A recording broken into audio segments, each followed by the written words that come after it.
One nation one election లేదా జమిలీ ఎన్నికలు అంటే దేశవ్యాప్తంగా ఒకేసారి ఎన్నికలు పెట్టడం.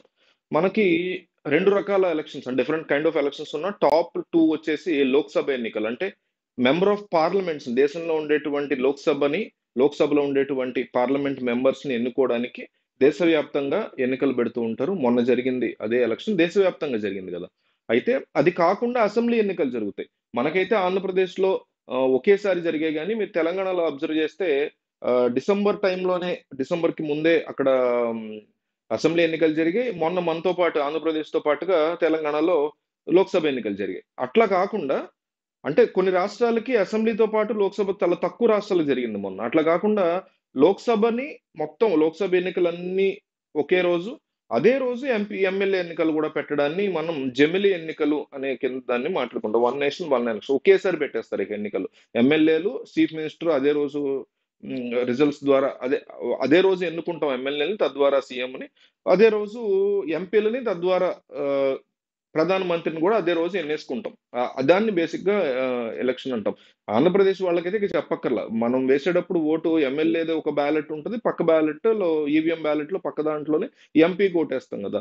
అట్లాగే దేశవ్యాప్తంగా కూడా అంత ఆంధ్రప్రదేశ్ లో మొన్న ఎట్లయితే జరిగిందో దేశం అంతా ఒకే రోజు, అంటే ఒకే ఫేజ్ లో, ఒకే రోజు కాకపోయినా ఒకే ఫేజ్ లో ఎలక్షన్స్ నిర్వహించడాన్ని జమిలీ ఎన్నికలు అంటాం. అయితే ఇది తీసుకురావడానికి వీళ్ళు చెప్పేటువంటి రీజన్ ఏంటి? ప్రస్తుతానికి భారతీయ జనతా పార్టీ అధికారంలో ఉన్న ఎన్డీఏ కూటమి ప్రభుత్వం ఆ, దేశవ్యాప్తంగా తీసుకోవడం ప్రయత్నిస్తుంది. దీన్ని ఏ కారణం చేత తీసుకొస్తున్నారు అంటే, రామ్నాథ్ కోవింద్ తో ఒక కమిటీ వేశారు. ఆ కమిటీ రిపోర్ట్ ఇచ్చింది, ఇట్లా చేయొచ్చు ఇట్లా చేయొచ్చు అని రిపోర్ట్ ఇచ్చింది.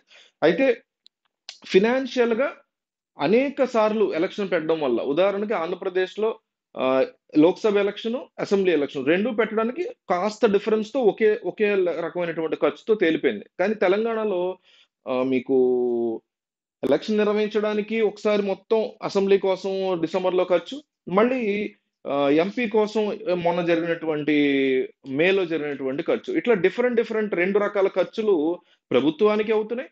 క్యాండిడేట్స్ కూడా రెండు సార్లు ఖర్చు పెడతాయి. అప్పట్లో కూడా ఆ, అసెంబ్లీ ఎన్నికల కోసం కాంగ్రెస్, టీఆర్ఎస్, బీజేపీ ఖర్చు పెట్టాయి. మళ్ళీ ఎంపీ ఎలక్షన్ కోసం కాంగ్రెస్, టీఆర్ఎస్, బీజేపీ ఖర్చు పెట్టే క్యాండిడేట్స్, మీ క్యాండిడేట్స్ చాలా ఎత్తున ఖర్చు పెడతారు కదా. ఎంపీకి ఎలక్షన్ అంటే ఎమ్మెల్యేలు మళ్ళీ ఖర్చు పెట్టాలి, మళ్ళీ ఎమ్మెల్యేలు ఎలక్షన్ వచ్చినప్పుడు ఎంపీలు ఖర్చు పెట్టాలి. ఇట్లాగా క్యాండిడేట్స్ పెట్టేటువంటి ఖర్చులు బాగా పెరిగిపోతున్నాయి. అట్లాగే ప్రభుత్వం కూడా ఒకేసారి ఎన్నికలు పెడితే ఖర్చులు బాగా కలిసి వస్తాయి అనేది తెర మీదకి వీళ్ళు చెప్పేటువంటి మాట. కానీ కేంద్రంలో అధికారంలో ఉండి ప్రపోజల్ తీసుకొచ్చిన వాళ్ళు బీజేపీ వాళ్ళైనా కావచ్చు, కాంగ్రెస్ వాళ్ళైనా కావచ్చు, లేదా ఒక థర్డ్ ఫ్రంట్ ఎవరన్నా తీసుకొచ్చినా కూడా వీళ్ళ యొక్క ముఖ్య ఉద్దేశం ఏదో ఒకటి ఉంటది.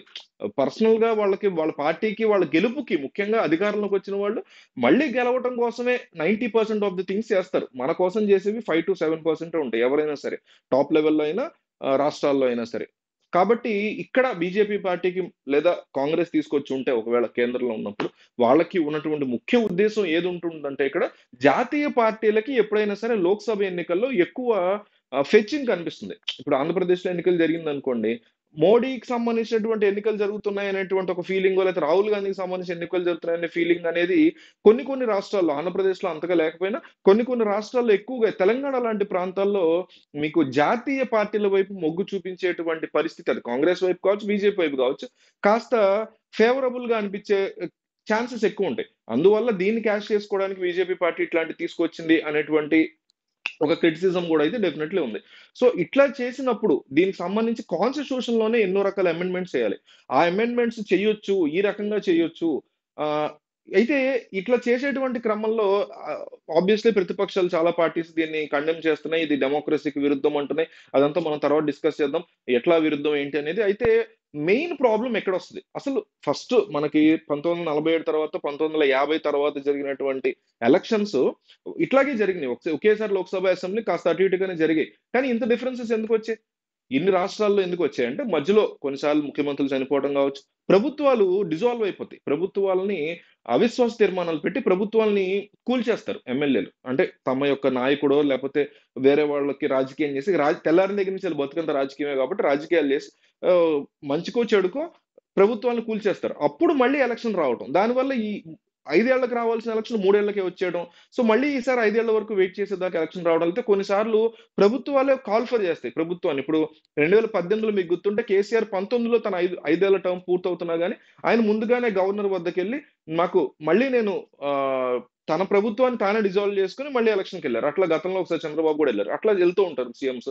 అట్లాంటి సందర్భాల్లో కూడా ఒక ఏడాది అటు ఇటు తేడా వస్తూ ఉంటది. ఈసారి అట్లా ఏమీ లేకుండా స్ట్రెయిట్‌గా వెళ్ళాలనేది ఉద్దేశం. కానీ అట్లాంటి పక్షంలో అవిశ్వాస తీర్మానాలు పెట్టుకోవాల్సొచ్చినా, ప్రభుత్వం తనంతట తాను డిజాల్వ్ అయ్యి మళ్ళీ ఎలక్షన్‌కి వెళ్ళాలనుకున్నా, లేదా ఒక సీఎం గాని ఒక ఏదన్నా ఒక అనుకోని సంఘటన జరిగి ఎవరైనా చనిపోవడం లాంటిది జరిగినప్పుడు ప్రభుత్వం కూలిపోయినా, అప్పుడు ఏం చేయాలి అనే దానికి ఏ రకమైనటువంటి సొల్యూషన్‌తో వీళ్ళు తెర మీదకొస్తారు అనేది చూడాల్సుంటది. మాక్సిమం ప్రెజెంట్ రూల్ పెట్టేటువంటి అవకాశం ఉంటది. ఒక ఏడాది ముందు ప్రభుత్వం గనక కూలిపోతే, 2 ఏళ్ల ముందు కూలిపోతే ప్ర ప్రెసిడెంట్ రూల్ లేదా లెఫ్టినెంట్ గవర్నర్ లాంటి ఏదన్నా కాన్సెప్ట్ తీసుకొచ్చి ఢిల్లీని అట్లాగే డీల్ చేస్తున్నారు కాబట్టి, అట్లా అంటే జనరల్‌గా యూనియన్ టెరిటరీస్‌కైతే ఉంటాయి. బట్ కొత్త అమెండ్‌మెంట్ ఇదంతా కూడా కొత్తగా కాన్స్టిట్యూషన్‌లో మార్చబోతున్నారు ఒక చేంజ్‌ని.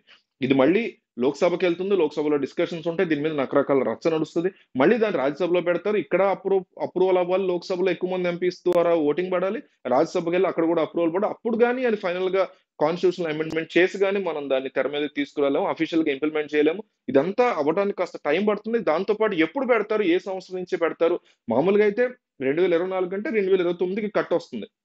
అప్పటి నుంచి స్టార్ట్ చేసుకొని పెడతారా? ఎందుకంటే బీజేపీకే నష్టం. ఒక ఏడాది ముందు పెట్టినా, 2 ఏళ్లు ముందు పెట్టినా డెఫినైట్‌లీ బీజేపీకే నష్టం ఉంటది. ఇప్పుడు ఇక్కడి నుంచి 24లో గెలిచారు. 25, 26, 27కి పెట్టేస్తే 2 సంవత్సరాలు ఆహ్, తమ ప్రభుత్వాన్ని తామే డిజాల్వ్ చేసుకొని ఎలక్షన్‌కి వెళుతున్నటువంటి ఒక బిగ్గెస్ట్ రిస్క్ బీజేపీకే ఉంటుంది. కాబట్టి అట్లా చేస్తారా? లేక 29 నుంచి డైరెక్ట్‌గా వాళ్ళు పెడతారా అనేది చూడాల్సి ఉంటుంది. బట్ ఓవరాల్‌గా ఏంటంటే ఇప్పుడు రామ్‌నాథ్ కోవింద్ ఇచ్చినటువంటి ఒక రిపోర్ట్‌ని వన్ నేషన్ వన్ ఎలక్షన్ పెట్టొచ్చు.